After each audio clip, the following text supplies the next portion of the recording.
అధ్యక్ష.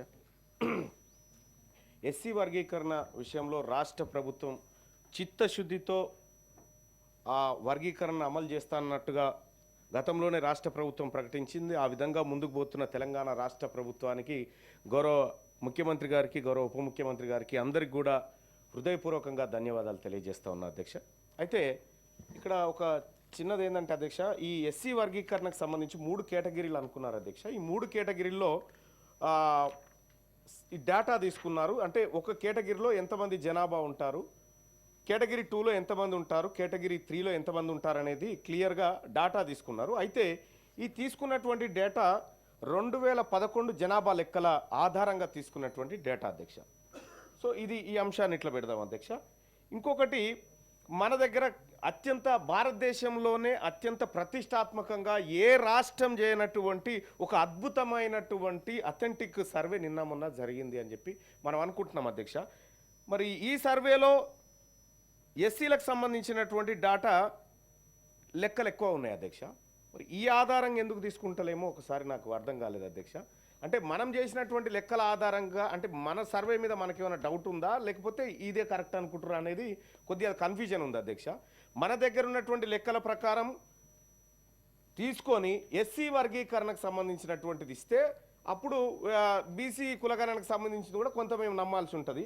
ఇది ఎస్సీలకు మాత్రం 2011 లెక్కలు, బీసీలకు మాత్రం నిన్నమొన్న చేసిన సర్వే కులగణన అంటే మాత్రం కొంత డౌట్ఫుల్గా ఉండేటువంటి అవకాశం ఉంది అధ్యక్ష.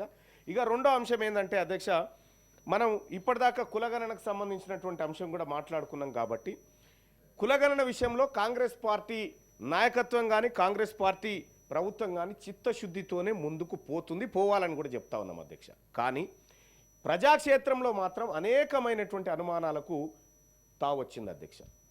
దానికి అనేక కారణాలు ఉన్నాయి.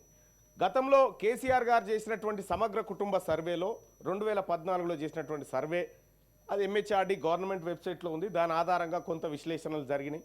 సో అది కాదనుకున్నప్పటికీ సరే, బీసీల లెక్కనైతే లేదు, ఎస్సీ ఎస్టీల లెక్కనైతే 2011 జనాభా లెక్కలలో ఉంది. వాటితో ఇప్పుడున్నటువంటి లెక్కలు కంపేర్ చేస్తే ఈ పొంతన కలవట్లేదు అధ్యక్ష. సో మరి దానికి ఇప్పుడు విషయం ఏంటంటే 16 లక్షల మంది ఇందులో పాల్గొనలేదని చెప్తే అందులో 9 లక్షల చిల్లర దళితులే కనిపిస్తారు అధ్యక్ష. మరి ఇంకెవరైనా అనలిస్ట్కి ఎట్టైనా చేపించుకొని, లేకపోతే రేపు పొద్దుగాల వాళ్ళు ఊరుకోరు. ఎందుకంటే పరిశాన్ అయితే అందులో అనేకమైనటువంటి లోపాలు కనిపిస్తామని నేను చూస్తూనే ఉంటే, మరి ప్రతిపక్షాలకు ఛాన్స్ ఇవ్వకుండా ఇంకేమైనా లోటుపాట్లు ఉంటే కూడా సరిదిద్దుకోవాలి. ఎందుకంటే పూర్తి స్థాయి లెక్కలు రాలేదు, ఇంకా పూర్తి స్థాయి లెక్కలు రాలేదు.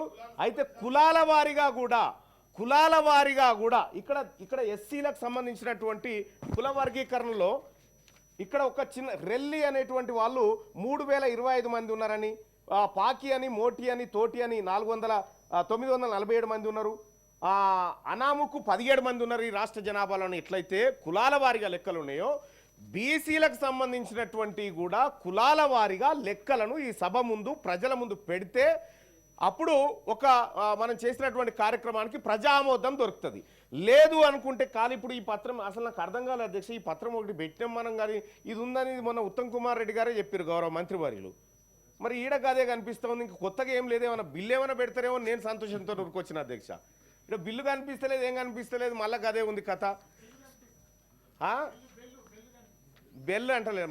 మా అధ్యక్షుల వారు మంచివారు కాబట్టే ఇక కొత్త సభ్యులకు కూడా ట్రైనింగ్, శిక్షణ కోసం అలాంటి చిన్న సభ్యులకు కూడా ఇస్తూ ఉంటారు అధ్యక్షులు. ఆయన గొప్పవారు. అయితే ఇక్కడ అధ్యక్ష అదే మీది అథెంటిక్ కాదంటారు కదా, అది కేసీఆర్ గారి దగ్గర ఉన్నది, అది తీసుకొని రారి, అదేందో చూసిన తర్వాత చేద్దాం. 2014లో కేసీఆర్ గారికి చేసినటువంటి సమగ్ర కుటుంబ సర్వే ఏదైతే ఉందో అది అథెంటిక్ కాదని చెప్పి ఇప్పుడు ఆ నాయకులు చెప్తున్నటువంటి మాటని వాళ్ళు ఎక్కడ సభలో ప్రవేశపెట్టలే, ఎక్కడ పెట్టలే. పైపెచ్చు 33% రిజర్వేషన్, బీసీలకు దక్కిన రిజర్వేషన్ 23% పట్టుకొచ్చి ఇవాళ తెలంగాణ రాష్ట్రంలో బీసీ జెడ్పీటీసీలు, ఎస్టీ జెడ్పీటీసీల కంటే చాలా తక్కువ కిందికి తీసుకొచ్చినటువంటి మహనీయుల గురించి ఇప్పుడు నేనేం మాట్లాడాలి సార్?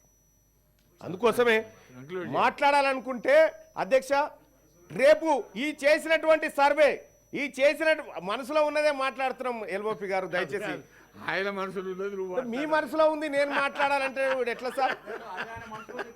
ఇప్పుడు నేనేమంటున్నాను సార్, కనీసం తెలంగాణ రాష్ట్రంలో అధ్యక్ష సమగ్ర కుటుంబ సర్వే చేసినటువంటి వాళ్ళు తెలంగాణ రాష్ట్రంలో పందులు ఎన్నున్నాయో చెప్పారు కానీ బీసీలు ఎంతమంది ఉన్నారో చెప్పలేదు అధ్యక్ష ఇప్పటి వరకు. పందులు ఎన్నున్నాయో చెప్పారు కానీ ఈ రాష్ట్రంలో కుక్కలు ఎన్నున్నాయి, నక్కలు ఎన్నున్నాయో లెక్కలు చెప్పినటువంటి వాళ్ళు ఇవాళ కాంగ్రెస్ పార్టీ ప్రభుత్వం బీసీల లెక్కలను తీసుకొచ్చి మా ముంగడ పెడతా ఉంటే పాపం ఆపోజిషన్లో ఉన్నటువంటి నాయకులు తీన్మార్ మల్లన్న గారు కూడా ఎస్ నా ప్రభుత్వాన్ని నేను స్వేచ్ఛగా అడుగుతా ఉన్నా 2011 లెక్కలు ఎస్సీ వర్గీకరణ కోసం తాజాగా బీసీల కోసం ఈ లెక్కలు ఎందుకు తీసుకుంటున్నారని నా ప్రభుత్వాన్ని నేను అడుగుతా ఉన్నా. నా ప్రభుత్వానికే మనం చేసిన సర్వే మీద నమ్మకం ఉందా లేదా అనేటువంటి విషయాన్ని స్పష్టంగా అడుగుతా ఉన్నా. సరే, ఇక్కడ మనం గమనించాల్సినటువంటి అంశాన్ని ఒక్కసారి చూస్తే అధ్యక్ష, ఇవాళ బీసీలకు సంబంధించి కేవలం సర్వే చేసినాం, మా దగ్గర లెక్క ఉంది, ఆ లెక్క ఆధారంగా మేము చేసుకుంటూ పోతామంటే కుదరదు అధ్యక్ష. ఈ బీసీలో ఉన్నటువంటి దాదాపు 135 కులాల వారీగా లెక్క, గ్రామాల వారీగా లెక్క, వార్డుల వారీగా లెక్క మా ముందు ఉంచాల్సినటువంటి అవసరం ఉంది అధ్యక్ష. మనం కూడా ప్రభుత్వం కూడా ఏదైతే 3.1% ఏదో మిస్ అయింది, ఆ మిస్ అయింది కంప్లీట్ చేస్తేనే ఇది స్పష్టమైన దేశానికి ఆదర్శవంతమైన సర్వే అవుతుంది. అది వదిలిపెట్టినామంటే అది స్పష్టత లేదు, అది ఏమీ లేకుండా పోతుంది. కాబట్టి ఆ మిగతా వాటి కోసం కూడా రాష్ట్ర ప్రభుత్వం చర్యలు తీసుకోవాలి.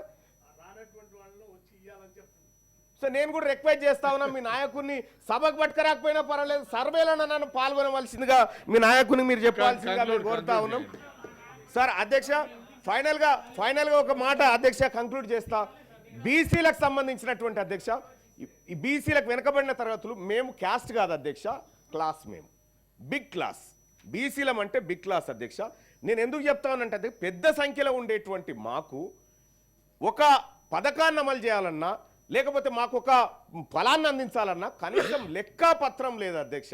ఇప్పుడు ఇచ్చేటువంటి లెక్కాపత్రం ప్రామాణికంగా ఉండాలి. ఎక్కడైనా సంఖ్యల్లో పొరపాటు జరిగితే, ఎక్కడైనా డేటా ఎంట్రీ దగ్గర ఏమన్నా పొరపాట్లు జరిగితే సరిదిద్దుకోవడానికి కూడా సమయం ఉంది. ఎందుకంటే ఇప్పుడు మనం పూర్తి లెక్కలు పెట్టలేదు కాబట్టి. సో అట్లేమైనా మిస్ అయితే కూడా సరిదిద్దుకునేటువంటి ప్రయత్నం చేయాలి. ఎందుకంటే ఇది మా 50% పై చిరుకున్నటువంటి వర్గాలకు సంబంధించినటువంటి తలరాత అక్కడ ఉంది. ఆ తలరాత కరెక్ట్గా ఉంటే మా జీవితాలు మారితే, ఆ తలరాత బరాబర్ ఉండాలని చెప్పి కోరుకుంటా ఉన్నాం అధ్యక్ష. ఫైనల్గా ఒకటే మాట అధ్యక్ష, నేనైతే బిల్లు పెడుతురేమో, కేంద్రానికి పంపుతురేమో అని సంతోషంగా వచ్చిన అధ్యక్ష. మరి మళ్ళీ అది ఎప్పుడు పెడుతురో, మళ్ళీ ఎప్పుడు రావనో, ఆ పెట్టినప్పుడు మా బిగ్ క్లాస్ వాళ్ళకి ఎక్కువ సమయం ఇవ్వాలని కోరుకుంటున్నాను.